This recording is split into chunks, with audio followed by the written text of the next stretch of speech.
Science helps us understand the nature of the reality we live in, but does it really reveal how things really work, or just how to efficiently measure and predict results? In this tale, it is revealed that one better be careful who one interacts with on the astral plane. This is the kind of science that I like. So stay tuned for this gruesome affair, the Afterlife Experiment. Finding yourself in the talons of an owl and the shadows of the forest moonlight, it's a gruesome affair.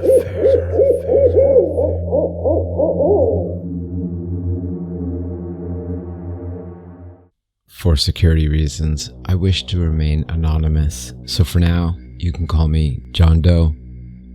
I'm here to tell you about my experience in the afterlife, an experience I wish I hadn't undergone, along with two of my former colleagues.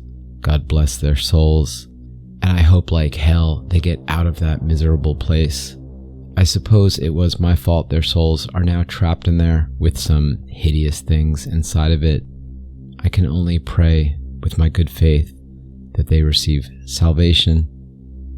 Some of you may be wondering, what was the afterlife like? What was I doing in there? Well, this was something that was meant to be an experiment to see if our existence could transcend the notion of physical reality and into what some people call heaven, hell, purgatory, or what some people refer to as the astral plane, or more specifically, the afterlife. But before I begin, I'll introduce myself with my background. As I said, you can call me John Doe, as I refuse to use my name for security reasons. My former colleagues, whom I'll call Jane Doe and Jack Doe, were two of the best known people I've ever worked with for over 20 years. They're gone now, and I blame myself for it. It's been about 5 years since I left the facility without saying a word about the incident, but I believe now is the time to talk about my experience. I won't give you every detail of my experience, but I'll provide you with the most important parts. This all began when we were working together along with 37 other people in a top-secret military facility that deals with things humans normally pass off as superstitious. Things like UFOs, ghosts, angels, demons, and other mystical creatures and things talked about.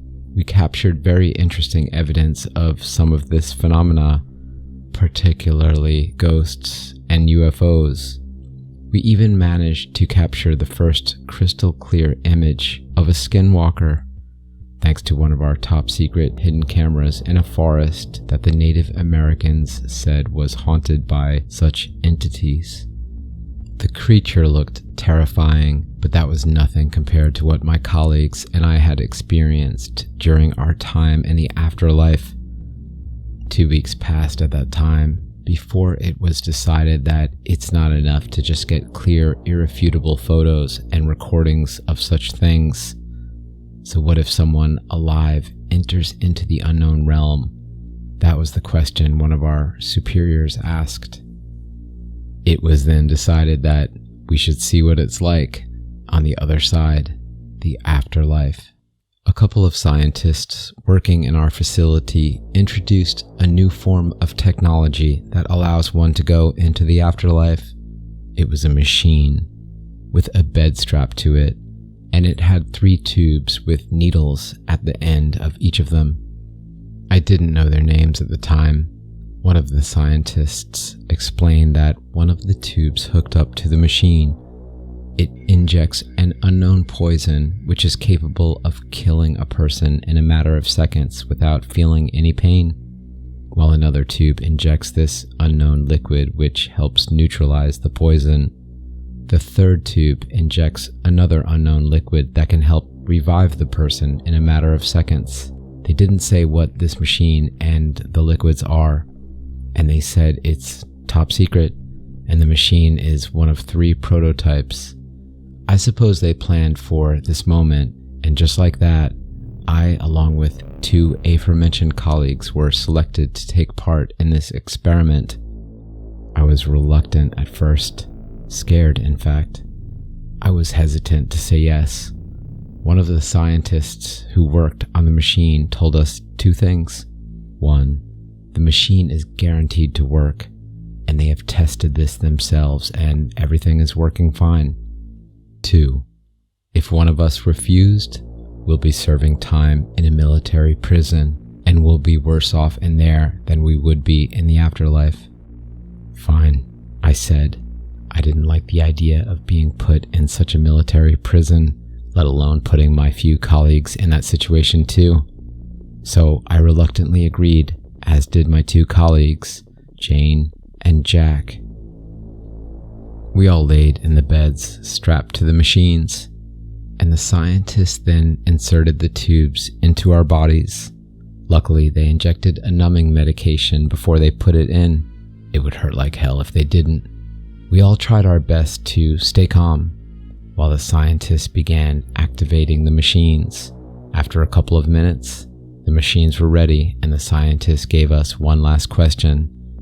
Keep in mind, I said this works, but I also said this is a prototype, so there's a very slim chance that you might never come back from this. You got 15 minutes. Do you have any last words before we begin? Yes, if I don't make it back, please tell my wife and children that I love them, I said, with the chance I might never come back from this. Jane felt the same way and wishes that her husband and children hear the same words. Jack, though, didn't have anyone on the other hand. I understand that he was a loner. He didn't have anyone close in his life, so he said nothing, and the scientists shrugged it off. He was still a good guy nonetheless, and I respected him along with Jane. Very well, the scientist said before activating one of the tubes. I noticed the poisonous liquid flowing through the tube before reaching inside my body. I did not feel any pain, but I felt like my body was slowly becoming paralyzed. Good luck, were 2 faint words I could hear from the doctor's mouth before everything went dark and I could see or hear nothing. Shortly after, I could see again, and I could see myself floating directly above my body. I turned to look around, and I could see Jane and Jack floating as well. Jane looked down and was surprised to see her own body. Jack saw his body, but gave no reaction, as if he didn't care. Of course, I knew he was the one who follows orders, but he's always the silent type, sometimes looking depressed. But I guess his excellence in combat as well as intelligence gathering brought him into the facility. Nevertheless, I didn't have much time to dwell on his life. I looked around and saw the scientists speaking to each other regarding the experiment. Looking at one of the scientists, I could hear his words crystal clear, but I could also see his face crystal clear as well. He usually shaves his mustache, but I could still see that he missed a tiny spot that appeared to be invisible to the naked eye. I couldn't even tell he missed it when I was alive. I held back a laughter nonetheless, and my colleagues and I decided that it's time to leave the facility and see what we can find. I was trying to figure out how to descend, but there was nothing I could do. That's when I discovered that as soon as I thought myself as descending down, the thought alone made me somehow descend back down to the floor. Jane and Jack looked surprised, and I told them what I did. They followed suit and were amazed of my discovery. It seemed that within the afterlife, your thoughts create the situation or moment for you. To confirm this, I decided to think I'll be at my childhood home. And just like that, I was there, in front of me. I could not explain how I've gotten there so fast. Perhaps it was the speed of thought. My old house was a few thousand miles away from where I was working. Suddenly, Jane appeared behind me, followed by Jack. She explained that she thought of being next to me, and then it happened. Jack thought the same thing. This was an interesting discovery, and this is something we need to relay to our superiors once this experiment is over.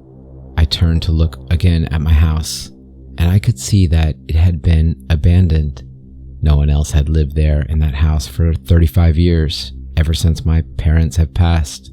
I pray that they're in heaven or someplace better, and not in that demonic thing operated by those devils. Understanding that we could move where our thoughts take us, I decided we should think of ourselves flying forward, and we did. As we started flying, I could hear Jack screaming as he seemed like he was about to hit a building, but to his surprise, he phased right through it, which prompted a reminder that we don't have our physical bodies, which is why he passed through what seemed like a solid structure.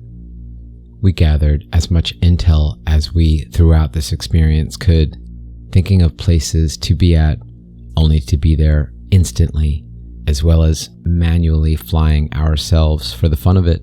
We even saw people who have deceased or are currently performing what is called astral projection. I began to marvel at the sight of everything in this world, along with its beauty. This is when I had this one idea, the very same idea I regret having now. I decided, what if we went out into space while in the afterlife? What would space be like? Will it be just as beautiful? Jane and Jack had their eyes wide, never thinking such a thing could be possible. But what if there's no air? What if we can't breathe in space? Jack said. Why would you need air when we don't have our bodies? I asked.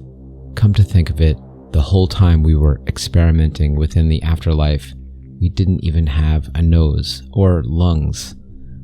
We all thought of this, but we still appeared to be breathing the same way we did while we were alive.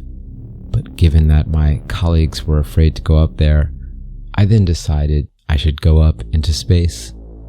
I was anxious to think of myself being in space, so I decided to fly up ahead and use my thoughts to make myself go up faster and faster. At that moment, I was in space, and I could see the moon clearly. It looked more crystal clear, appearing like a ball of rock and sand floating in space. I even looked at the stars, and they appeared brighter than they normally look with any telescope or image. I also realized I wasn't in any danger, and I could still breathe, apparently. Jane and Jack, though, shortly appeared next to me, and they were in shock and awe of what there was to see in space. Everything looks beautiful, Jane said, before looking at me. I'm going to try to go to Jupiter, I said, and decided this time I'll think myself being there. Shortly after that, I was right there. I could see the planet, and I remarked at its beauty. However, shortly after a few moments, that wasn't what caught my attention. As I turned to look to my right, I could see what presumed to be spacecrafts. I became shocked by the experience. It astounded me to see UFOs flying around, and I was just right there. But how? They're literally flying everywhere in space, even around Jupiter, but our cameras, telescopes, and other forms of technology meant for observing space can't detect them? I was astonished. None of this made any sense whatsoever. One of the ships approached, and the being inside were seen looking at me. One of the figures in the craft looked like a small, gray being, and it smiled at me. I freaked out, but strangely, I could feel its energy. It meant no harm to me, and it was exploring space, just like me. I was shocked and anxious, but I also had this understanding it had no malicious intent towards me. Then, just like that, the being turned the ship and left to wherever it was going. I was still afraid, but happy I'm not in trouble. After a few moments from the ordeal, Both Jack and Jane appeared behind me. "We're glad you're fine, John. We were beginning to worry if something happened to you. I could sense anxiety coming from you," Jack said. "Something did happen.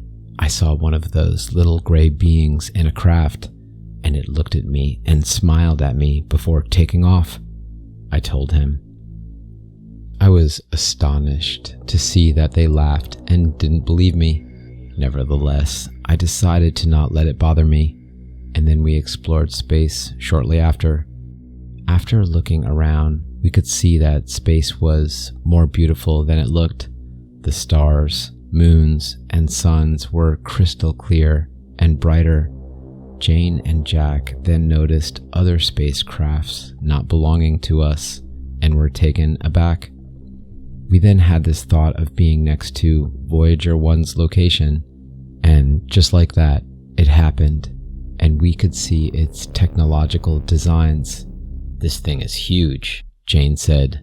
"That's what she said," Jack jokingly stated, and that's when Jane got mad and flipped him off before we continued on. She's never the person to do that, but that's only if you don't get on her bad side or say the wrong thing to her. I then decided that besides Jupiter, we should also take a look at the other big planets, that being Uranus, Neptune, and of course, Saturn. We thought ourselves being at Uranus and Neptune at first. We could even see the rings around Uranus, which would appear faint to the naked eye, but from our view, it was clearly right there. Neptune, on the other hand, appeared to be a bright blue, watery-looking planet. Not much happened at first, until we decided that we should now head over to Saturn. As always, we would be there instantly with mere thought. The planet looked like how it appeared in NASA's space images, but brighter and clearer, including its massive rings. After what felt like a few minutes from observing the spectacles of the planet, I looked towards Jack, only to see a figure approaching behind him. I pointed right behind him, and he and Jane turned to see it. The entity looked human like us, a female, but having Nordic features. We spoke to the entity.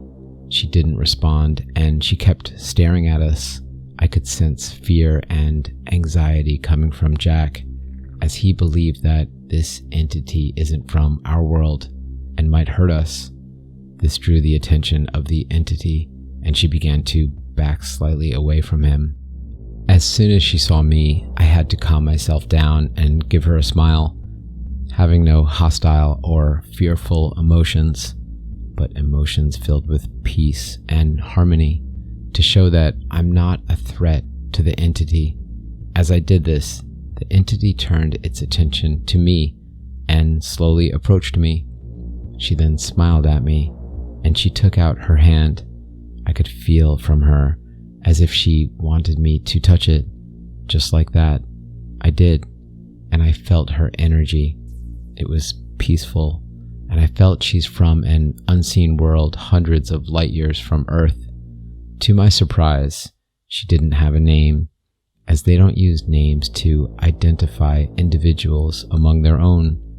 I even felt the knowledge she had imbued within me, especially the knowledge on how she astral projects and the knowledge on the astral plane itself. She clearly had a much higher level of understanding of the afterlife than we did and how to navigate it properly. I was even embedded with the knowledge of things humanity still has yet to understand. I could also feel that she was happy to meet me as I was to her, given that we mean no harm to each other. Unfortunately, the ordeal didn't last long. This is when things took a very dark turn, as she looked at my fellow colleagues for a few moments before turning back at me. She then frowned and looked terrified, right before flying quickly away from us. I wondered what freaked her out. I meant no harm to her. And when Jack turned to my attention and his eyes went wide with fear, that's when I realized something. They weren't looking at me. Jack pointed at something behind me. I turned, and to my horror, there was this black, pyramid-looking structure heading towards our location. It appeared to be coming from the planet. I could see the beings piloting the craft. One of them looked like a taller gray being, but it wasn't smiling at us, and I could sense its energy. It had this feeling of malice and ill intent towards us. The other figure looked even more horrifying. It resembled a tall, reptilian creature with red eyes and yellow slits in them. It had a malice and ill intent towards us, which, to my understanding, dwarfed that of the tall grays. "John, I think we need to go back," Jane said, and I concurred with her. We began to fly away, but Jack was still there, remaining stationary while appearing to be in shock and horror. "Jack, what the fuck are you doing? We need to get out of here," I yelled. Jack then snapped out of it and looked to our attention. He started heading towards our location, but at that moment, the pyramid-shaped craft emitted a powerful white light from its center. We all looked at it, and I felt this intense sensation of love and comfort coming from that light. It drew the attention of my two colleagues as well, but then I remembered who was piloting the craft and the malice and ill intent they gave off. I snapped out of it, but Jane and Jack were heading towards the craft. "Jane, stop! That's a trick!" I yelled. That's when Jane turned to my attention and suddenly snapped out of it after hearing my voice. Jack, on the other hand, was still being drawn into the light. "Jack, stop!" I yelled, but he didn't listen. As he got closer and closer, Jane went after him to try to pull him away. That's when the light on the craft got much stronger and brighter, drawing Jane's attention once again. A sudden thought burst into my head upon looking at this. The entity I previously met knew about this craft, and I understand why she was fearful. That craft is obviously a trapping mechanism for souls, and from further knowledge I gained from her, souls were being kept inside small containers inside those ships and are used as nothing more than batteries. She was warned about the beings operating the crafts, as they are said to have ill intent towards other beings, including us. After being aware of this, I yelled to Jane and Jack, only this time Jane wasn't responding as the light and the effects that it had on them were much stronger. As they got to the end, the light then shut off, revealing an opening within the craft where Jack and Jane went in. Shortly after, I could sense Jack and Jane finally snapped out of it, only it was too late. I could then sense they were being forcibly taken by other beings inside the craft and were forced to undergo a powerful shock treatment that affects their souls. This treatment was capable of wiping their minds clean of previous experiences, causing permanent amnesia. If that wasn't horrifying enough, the beings piloting the craft turned their attention towards me. I began to worry and take off as fast as I can, only to be chased down by the craft that was coming at me much quicker. Just as I thought I would get caught next, I suddenly felt myself being pulled back to my body in a mere instant. Just like that, I suddenly woke up, back in the bed. The scientists were happy to see I was awake, but they appeared to be having trouble bringing back Jack and Jane. I looked at their bodies and I began to sob. The scientist had no idea what had just happened, but I knew the truth. Jack and Jane were now gone. "They're dead," I said in a crying mess. "What? How? Did the prototypes fail?" one scientist asked anxiously. "No, they were taken by those evil creatures, those devils," I said out of anger, but they didn't believe me.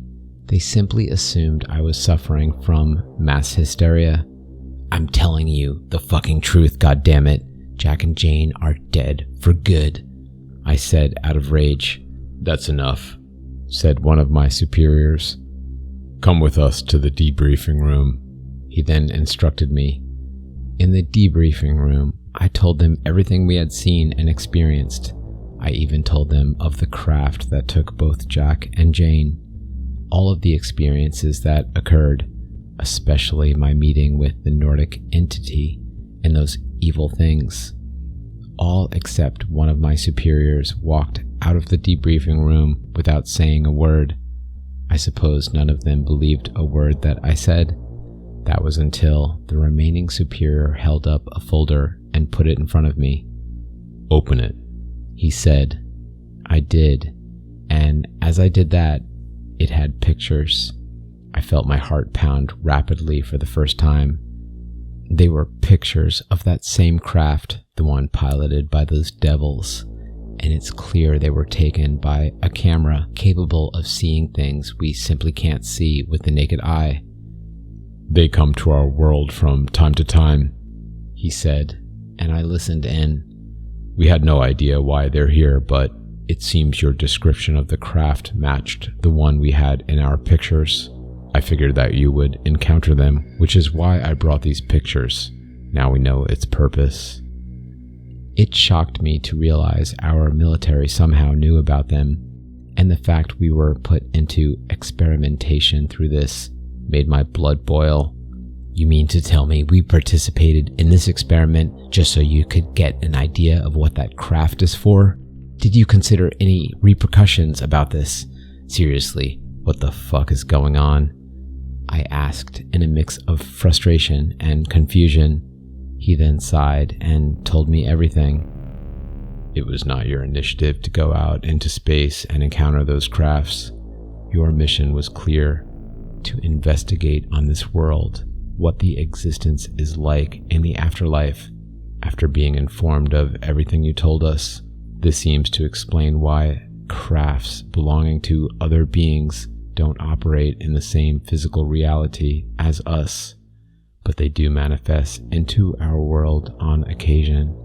I find it strange and defiant of all scientific and logical explanations, but I suppose the existence works in ways we still have yet to understand.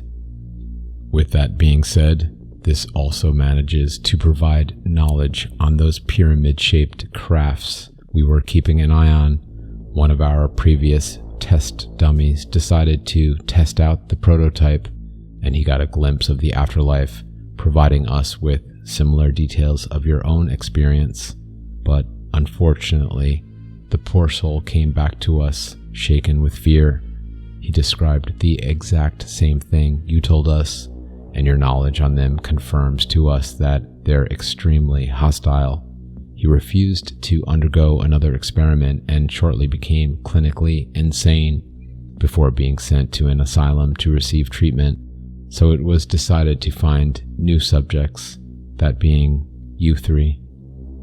So I guess I was nothing more than a lab rat, forced to endure the most likely risk I would be caught by that craft and never come back. Is that it?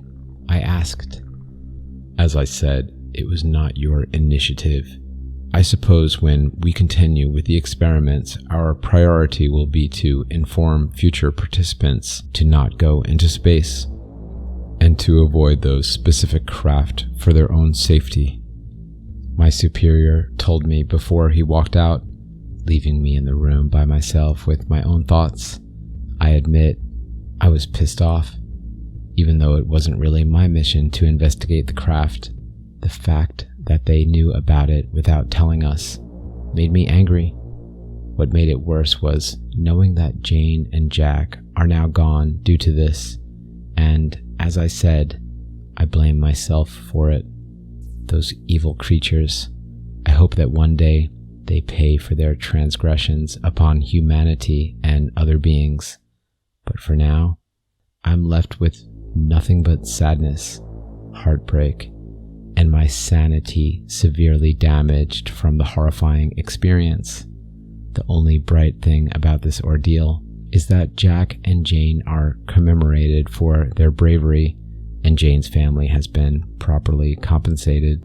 To be honest, that compensation won't fix the fact that she is completely gone for good, never able to see her husband and children again. So here I am, 5 years later, retired, but still traumatized from that experience, stuck with nothing but wishful thinking that Jane and Jack managed to escape that craft, saved by other beings, or if God had smite those monsters for their actions. I now believe that hell isn't exactly a specific place or realm, nor a place filled with brimstones and fires, but something which also surrounds us even throughout space. I'm not sure what will happen to me when I die, because now, for the first time in my life, I'm afraid of death. I'm afraid of the possibility that I will be next.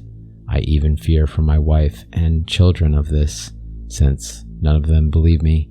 They thought I had gone insane, but I know what I saw. I pray to God that He provides me and my family a safe passage into heaven once our time finally arrives. But sometimes I can't help but think that those devils are sitting above my house unseen, waiting for me to die and then claim me next. Waiting for me to die and then claim me next. Waiting for me to die and then claim me next. To die and then claim me next. Die and then claim me next. To my forest friends, thank you for listening to another horrible tale. Dusk is a time of transition. It's an owl's wake-up call. As the shadows grow longer and darkness takes over, the calling at hand is to let your light shine. Please help this channel grow to 1,000 subscribers by ripping at the subscribe button and scratching a comment. If you scratch a comment, I will definitely read it. Thank you for stopping by, and I encourage you to visit again here on the Smoking Owl Tales channel on another night very soon. On another night very soon. On another night very soon. On another night very soon. Very soon.